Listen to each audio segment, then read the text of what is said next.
మా ప్రభుత్వం వచ్చినప్పటి నుంచి స్పోర్ట్స్కి ప్రత్యేక ప్రాధాన్యత ఇవ్వాలనే ఆలోచన చేస్తూ వివిధ సందర్భాలలో నేను ప్రస్తావించడం కూడా జరిగింది అధ్యక్ష. గతంలో ఉమ్మడి రాష్ట్రంలో గచ్చిబౌలి ప్రాంతంలో ఆఫ్రో ఏషియన్ గేమ్స్ వివిధ రకాల క్రీడల్ని నిర్వహించి మంచి స్టేడియంలను ఆ రోజు మనం నిర్మించుకున్నాం. తర్వాత వివిధ కారణాల చేత మన దగ్గర స్పోర్ట్స్ కానీ గేమ్స్ కానీ కొంత నిర్లక్ష్యానికి గురై పెద్దగా పట్టించుకోలే. కాకపోతే ఆ రోజు పుల్లెల గోపీచంద్ గారికి అకాడమీ కోసం కేటాయించిన ల్యాండ్ కానీ వాళ్ళు ఇచ్చిన ట్రైనింగ్ల వల్ల మన దగ్గర చాలామంది క్రీడాకారులు తయారవ్వడానికి ఉపయోగపడ్డది. ఒక ప్రైవేట్ ప్లేయర్ లేకపోతే ప్రైవేట్ వాళ్ళు ఏర్పాటు చేసిన దాంట్లోనే ఆ విధంగా ఉంటే ప్రభుత్వం వైపు నుంచి సహకారం ఉంటే ఇంకా అద్భుతంగా రాణించడానికి అవకాశం ఉంటుంది.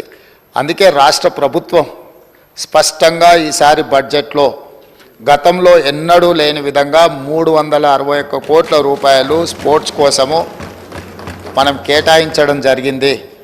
ఇదే కాకుండా ఈరోజు క్రీడాకారులను అంటే ప్రభుత్వ ఉద్యోగము లేకపోతే ఉద్యోగ భద్రత కోసం పెద్ద పెద్ద చదువులు చదవాలని తల్లిదండ్రులు ఏదైతే తాపత్రయపడుతుర్రో పిల్లల్ని పూర్తిగా పుస్తకాలకే అంకితం చేసి అసలు వాళ్ళకి ఎలాంటి క్రీడా అవకాశాలే లేకుంటే తల్లిదండ్రులు పిల్లల మీద ఒత్తిడి తీసుకొచ్చి చదువుకునే విధంగా ఒత్తిడి చేస్తున్నారో ఆటలలో కూడా రాణిస్తే ఉద్యోగాలు వస్తాయి, ఉపాధి వస్తుంది, ఆ కుటుంబానికి గౌరవం పెరుగుతుంది.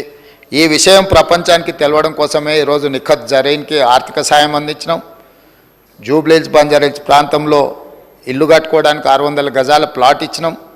అదేవిధంగా సిరాజ్కు కూడా మనం ప్రభుత్వ ఉద్యోగం గ్రూప్ 1 అతని ఎడ్యుకేషన్ క్వాలిఫికేషన్ లేకపోయినా ఎగ్జామ్షన్ ఇచ్చి నేను పదే చెప్పిన చదువు కంటే కూడా క్రీడలలో రాణిస్తే తప్పకుండా ఉద్యోగ భద్రత ఉంటుందని. ఇంటర్మీడియట్ పాస్ అయిన సిరాజ్కు మనం ఇస్తున్న గ్రూప్ 1 జాబ్కి యాక్చువల్గా డిగ్రీ క్వాలిఫై అయి ఉండాలి. మనం ఆ ఎడ్యుకేషన్ కూడా ఎగ్జామ్షన్ ఇచ్చి మరి మనం సిరాజ్కి ప్రభుత్వ ఉద్యోగం ఇవ్వడం జరిగింది అధ్యక్ష. నిఖత్ జరీన్ గ్రాడ్యుయేట్ కాబట్టి వారికి కూడా మనము గ్రూప్ 1 డిఎస్పి కార్డర్ పోస్ట్ ఇవ్వడం జరిగింది. ఈరోజు నేను తమ ద్వారా తెలంగాణ రాష్ట్రంలో కంప్లీట్గా స్పోర్ట్స్ పాలసీని తీసుకురాదలుచుకున్నాము. వివిధ రాష్ట్రాలల్లో మేము వాటిని స్టడీ చేసి వాటికి సంబంధించిన సమాచారాన్ని కూడా సేకరించినాము. అత్యధికంగా క్రీడాకారులకు ప్రోత్సాహకాలు ఇస్తున్నది హర్యానా రాష్ట్రము. అంటే అర్జున్ అవార్డీస్ కానీ ఇతర ఏ అవార్డీస్ అయినా ఇతర మెడల్స్ ఏం తీసుకొచ్చినా ఆటోమేటిక్గా వాళ్ళకి సహాయం అందించే విధంగా ఒక పాలసీ ఉన్నది.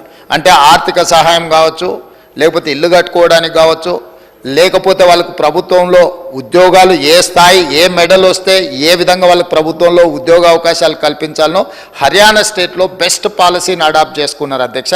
మేము అందుకే ఈరోజు హర్యానా, పంజాబ్ ఇతర ప్రాంతాలలో బాక్సింగ్ రిలేటెడ్ కానీ అదర్ రిలేటెడ్ క్రీడలలో రాణించిన వాళ్ళకి ఏ విధంగా ప్రభుత్వం ప్రోత్సాహకాలు ఇస్తున్నదో వాటన్నిటిని కూడా మేము స్టడీ చేస్తున్నాం. వచ్చే సమావేశాలలో స్పోర్ట్స్ పాలసీని సభలో చర్చకు పెట్టి మిత్రుడు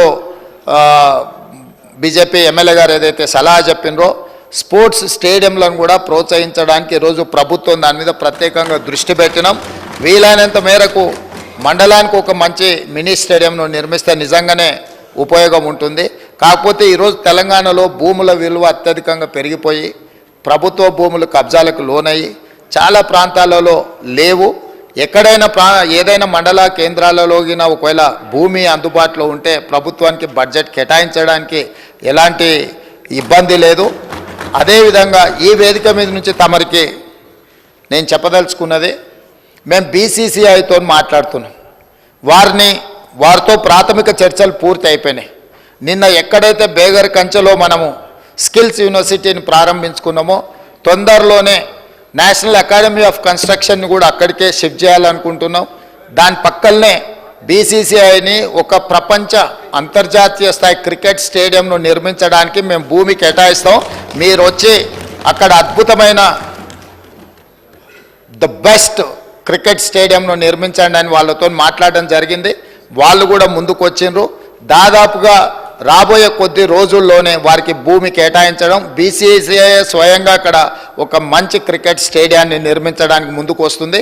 కాబట్టి ఈ స్పోర్ట్స్ విషయంలో నిధుల కేటాయింపే కాకుండా ప్రత్యేక కార్యాచరణ, ఎందుకంటే క్రీడల పట్ల నాకు ఆసక్తి ఉంది, మీకు అందరికి కూడా తెలుసు అధ్యక్ష.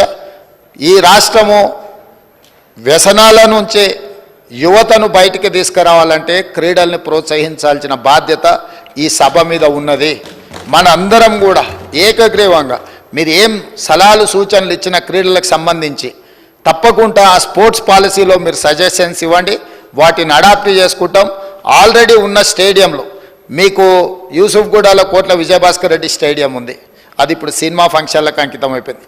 గచ్చిబౌలిలో ఉన్న స్టేడియంలో పెళ్లిళ్లకు పేరంటాలకు పోతున్నాయి. సరూర్ నగర్లో కట్టిన అద్భుతమైన స్టేడియం అన్నాడు కాంగ్రెస్ పార్టీ ఉన్నప్పుడు, ఈరోజు రాజకీయ పార్టీ సభలకు సమావేశాలకు ఉపయోగిస్తున్నారు. హైదరాబాదు నగరంలో ఇప్పుడు ఎల్బీ స్టేడియంలో కూడా మనం క్రీడలు తగ్గినాయి, రాజకీయ కార్యక్రమాలు పెరిగినాయి. సో ఒక గతంలో గత ప్రభుత్వాలు ఒక స్పోర్ట్స్ పట్ల ఒక ఎకో సిస్టమ్ ఏదైతే డెవలప్ చేసినరో ఆ ఎకో సిస్టమ్ అంతా కూడా ఇప్పుడు దెబ్బతింటున్నది. కాబట్టి వీటన్నిటి మీద కూడా ప్రత్యేక కార్యాచరణ తీసుకురావాల్సిన అవసరం ఉంది.